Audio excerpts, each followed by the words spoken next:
झारखंड की दुनिया में कुछ नाम ऐसे होते हैं जिनसे खौफ में हर किसी की नसें तन जाती हैं।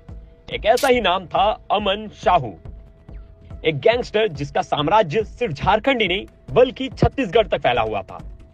आज उस नाम का खात्मा हो चुका है, लेकिन इसका अंदाजा किसी को नहीं था कि उसकी आखिरी कहानी पुलिस के साथ एक खतरनाक एनकाउंटर में खत्म होगी।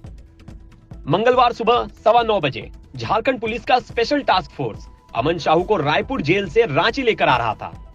लेकिन जैसे ही वो स्कॉर्पियो चैनपुर रामागढ़ रोड के अहिरे ढोडी घाटी पे पहुंची, अमन के गुर्गों ने पूरी तरह से साजिश रची। उन्होंने स्कॉर्पियो पर बम फेंका ताकि अमन साहू को छुड़ा सके। लेकिन बात इतनी आसान नहीं थी। बमबाजी के बाद अमन साहू ने हवलदार राकेश कुमार से राइफल छीन ली और फायरिंग की कोशिश की, मगर पुलिस की जवाबी कार्रवाई ने उसका अंत कर दिया। एक गैंगस्टर जो झारखंड के सबसे बड़े अपराधियों में से शामिल था, आज कानून के हाथों मारा गया। हवलदार राकेश कुमार को गोली लगी है और उनका इलाज पालमू के MMCH अस्पताल में चल रहा है। लेकिन इस एनकाउंटर ने साफ कर दिया है कि अमन साहू का खौफ अब खत्म हो चुका है।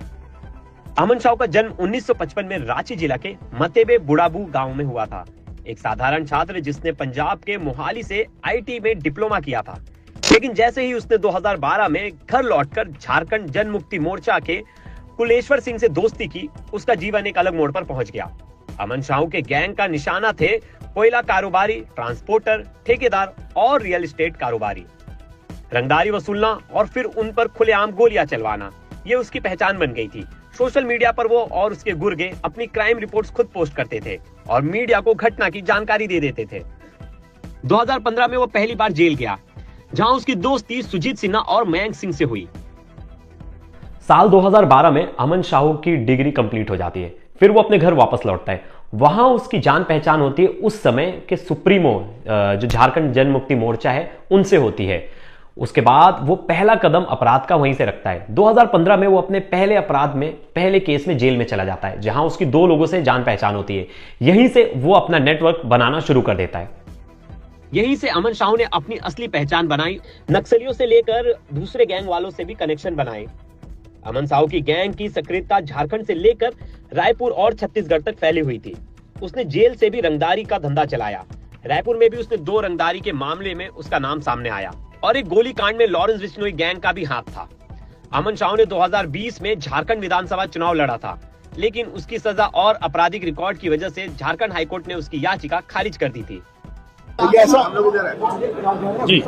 सर, ऐसा है कि जेल के अंदर से जो 3 बड़े गैंग हैं, विकास तिवारी, अमन श्रीवास्तव और अमन साहू, यही 3 लोग हैं जो इसमें लगे हुए हैं। ये लोग वर्चुअल नंबर्स क्रिएट करके विदेशी नंबरों से व्हाट्सएप से कॉल करते हैं, जिसपे थोड़ी सी टेक्निकल लिमिटेशन हमारे पास में रहती है, परंतु हम लोगों ने इसमें ब्रेक थ्रू कर लिया है।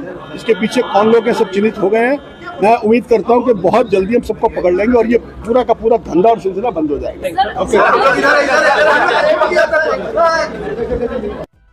ये वही शख्स था जो चुनावी राजनीति में भी अपनी जगह बनाना चाहता था, लेकिन कानून ने उसकी सारी उम्मीदों को चकनाचूर कर दिया। अमन साहू का नाम सिर्फ पुलिस रिपोर्ट्स और आपराधिक इतिहास में ही बचा रहेगा। वो कुख्यात गैंगस्टर जो कभी झारखंड और छत्तीसगढ़ के कारोबारियों के लिए खौफ का नाम था, अब पुलिस की गिरफ्त में है। अमन साहू ने अपने गैंग को इतना बड़ा बना लिया था कि उसके 90 से ज्यादा कैदी जेल में थे और जेल के बाहर भी उसका रसूख बहुत ही फल फूल रहा था। उसका कनेक्शन लॉरेंस गैंग से भी निकला। अनमोल बिश्नोई से उसकी बातचीत थी। NIA ने अपनी जांच में बताया था कि अनमोल बिश्नोई और अमन साहू दोनों मिलकर काम कर रहे हैं। हथियार की तस्करी से लेकर ड्रग्स तक के रैकेट में ये इन्वॉल्व है।